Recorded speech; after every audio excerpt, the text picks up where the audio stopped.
Assalomu alaykum yurtdoshlar. Bu reklama emas. Bu ko'rib turganlaringiz O'zbekistondagi shu TVC Bank to'g'risidagi ma'lumot. Mana bularda befoiz pul olish, solish, kartaga kirgizish, chiqarib olish hammasi bepul. Hech qanaqa befoiz. Mana yana cashbacklari bor. Mana yana necha milliongacha ham olish mumkin. 10 million so'mgacha olish mumkin. 5%, 5 komissiya deyapti. Mana bu nima endi bu? Bu bankni xo'jayinlari foyda qilmaydimikan? Bular yo savob uchun qilyaptimi? Savob uchun bo'lsa boshqa banklar nimaga qilmaydi?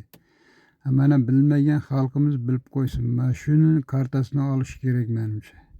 3% hozir mendan olib qoladi. Zashto men hozir mana 1 million so'm to'lamoqchiman. 30 ming so'm mendan olib qoladi. Nima uchun? Sabab nima bu narsalarni chiqarishga? Biz davlatning ishida ishlamaymiz.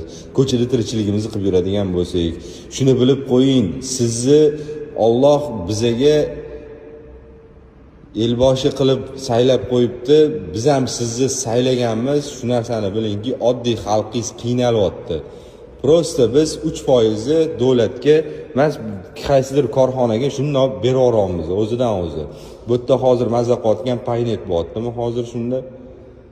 Iltimos shu narsalarni ko'rib chiqishingizni xohlardim. Bilaman, ko'plab bunaqa narsalar murojaatlar ko'p. Hech kim mensimayapti bu gaplarni, lekin oddiy xalqni qarg'ishiga qovosizlar, shu narsani bilib qo'yinglar.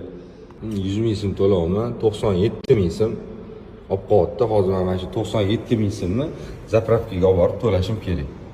Qani bu yerda adolat? Qani bu yerda hozir bir xalq uchun bir yordam qilingan narsa, xalq uchun bir maza qillaring mana xalqim deydigan narsa qani bu yerda? Bir adolat ham yo'q, boshqasi ham yo'q.